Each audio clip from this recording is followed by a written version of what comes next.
Hi everybody, it's Mark again. I wanted to give you a few more exercises to help you access your creativity or your nonlinear thinking in ways that can quiet your linear thinking or your left brain so that you can experience what it's like to have that kind of sensation. And that is step 4 of the Passport to Creativity system, experience. Because once you get a sense of it, once you know what it feels like, I think it's easier to get back to, and also it just kind of opens up a new world for you in terms of your creativity and understanding. And so these exercises will not be focused on drawing because some people are still intimidated to draw, and I totally get that. I've been there. But there's no reason to be afraid of drawing, but if you want some other exercises, I've got some for you now. One of the things that is characteristic of nonlinear thinking or the right brain is being able to discern patterns, seeing patterns. And so I mentioned that whole idea of the magic eye, where if you stare at it long enough, you'll start to see what's actually there dimensionally, what was always there in the first place, but you can't see it because it's camouflaged. And another phenomena is when you see a face in things that aren't faces. If you just see certain characteristics that look like two eyes and a mouth, you'll see a face because we're kind of like driven to see things like faces. So this next set of exercises, or a couple of exercises, are really around helping you see and recognize the patterns that are there. And when you start to feel those patterns or hear those patterns or see those patterns, you can experience that shift into a different way of sensing. So this first pattern recognition exercise is a listening exercise that I call finding the center. And this can sound kind of cheesy or hokey. If you've ever seen the TV show or movie Limitless, it's kind of like that. You're kind of accessing a part of your brain that you don't normally do. So it can sound like it can be amazing, but it's very much doable. It's very much realistic. The first thing you want to do is just find a place where you won't be disturbed or disrupted, and be able to close your eyes and not feel pressure, so that you can just take the time to listen to what's around you. And you want to listen to things that are like in the immediate vicinity, but also see if there's other sounds that are kind of underneath the surface, kind of in the background, farther away. And just kind of discern and notice different kind of spaces in the spectrum of sound that are already happening. Hopefully you can hear some of the sounds are high pitch, some of the sounds are low pitch, some of the sounds are medium pitch. And you can also possibly hear that some of the sounds are kind of take a while over time, and some are short and choppy, and some are kind of repeating themselves on a consistent basis, and some are almost like never stopping. There's almost like a drone effect, and other ones are kind of coming and going, and they're kind of more random. And essentially that's kind of where I'm going, is you're kind of becoming aware of where the repetition is happening, and that's that pattern recognition that's occurring, where you start to become the center of the sounds around you. And because you're the one listening, and if you're listening quietly, you listen and you hear all of it, it can start to sound like it's actually doing it on purpose. It's a very weird experience. I've done it many, many, many times.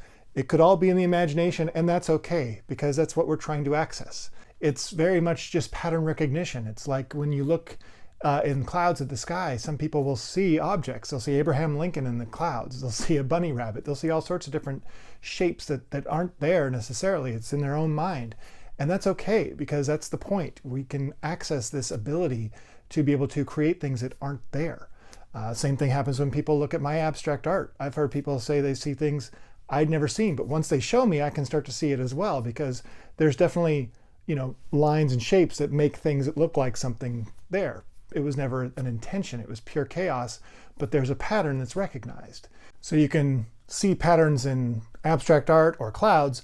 One of my favorite is in water, because it's moving, and so it has a natural rhythm. There's a place I love to go to on this bridge where I'm able to look down and kind of see the light bouncing off of the ripples in a really, really cool way. It's like they kind of have their own inherent pattern where it kind of like dances around, and like you just look at it and just like it's like a light show. And it's really, really cool. But even beyond that, I'm able to look at it for a while. I can start to see the actual rhythms or patterns of ripples that have been creating that surface chaos. And when you can start to see where the water is coming from and their tempos and speeds, and my brain is able to lock into those patterns.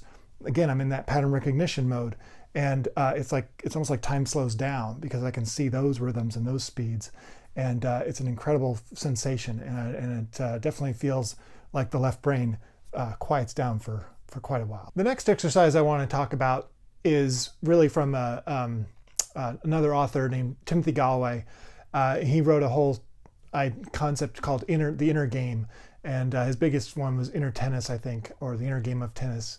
And he had other authors write other versions of the inner game of whatever it is that you want to do. So, obviously I highly recommend that. I'm just going to go through one small idea from his ideas, but if you wanted to go deeper into that, highly recommended.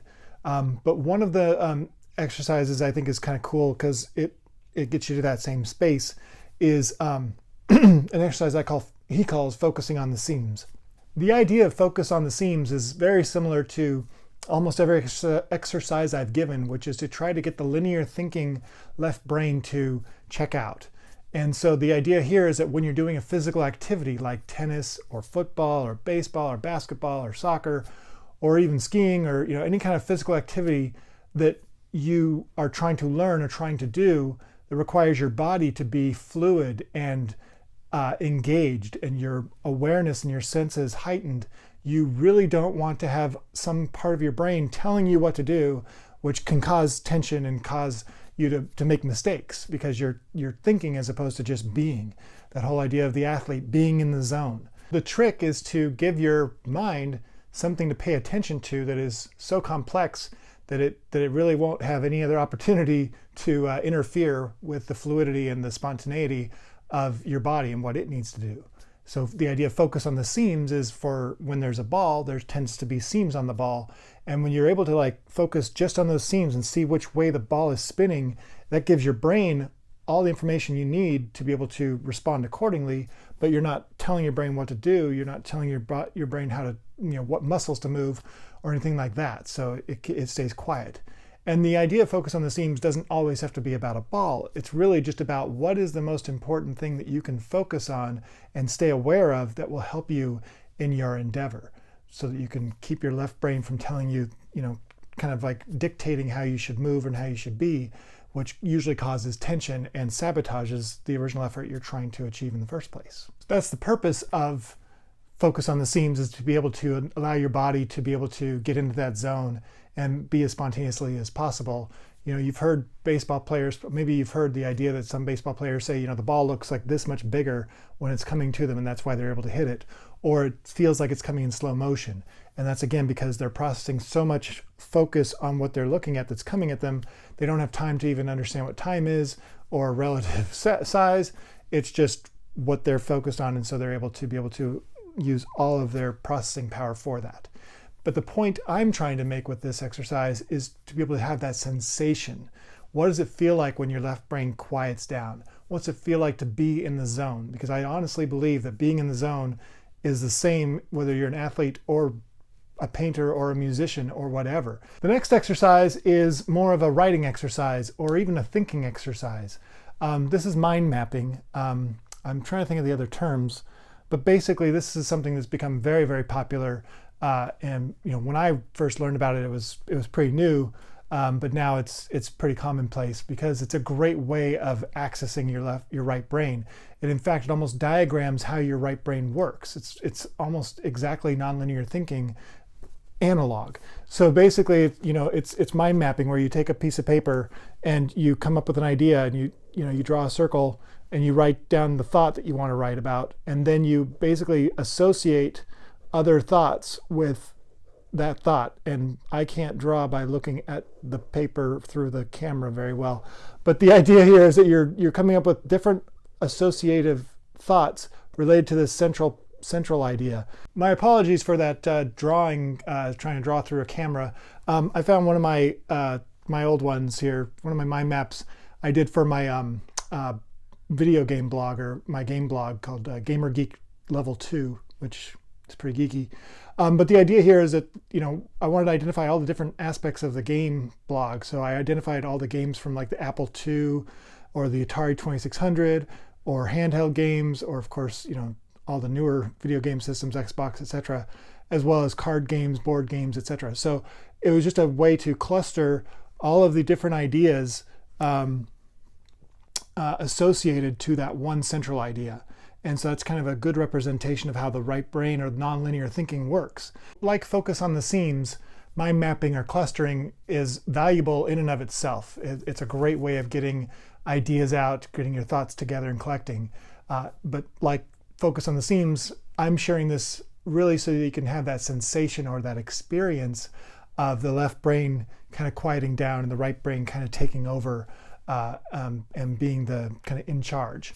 And so, in fact, there's an author, Gabrielle Rico, who wrote Writing the Natural Way, and she kind of takes that a step further, where you can actually take those mind maps and kind of sense an opportunity to write something like a vignette or even larger based on the associations your brain is starting to pick up on. So great exercise and a great way of experiencing that creativity. Another writing exercise that's very similar to clustering but a little different is free associative writing, which is just where you just start writing words and you just write the next thing that comes to your mind based on the word you just wrote. And so you can just string together 10, 20 words and by the time you're on the fifth or sixth word, it has nothing to do with the first word.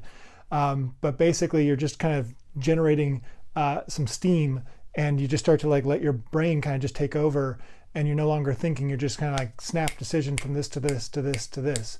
And it can be a lot of fun. You can also play with phrases, which I think is really fun, where all of a sudden you start sounding like you're writing lyrics like Beck, where like you go like leaving Las Vegas, gambling, lost all my money, down the tubes of the water slide, etc. You know, like just kind of following the linear logical thinking, but so fast that you don't have time to think. It becomes a spontaneous activity. It's really fun, and it's a real neat way to get to that space. Hopefully those exercises are fun and give you an opportunity to find the one that works for you. Some will work obviously anytime you want. You can do free associative writing when you're at work, or clustering. Those are really practical exercises.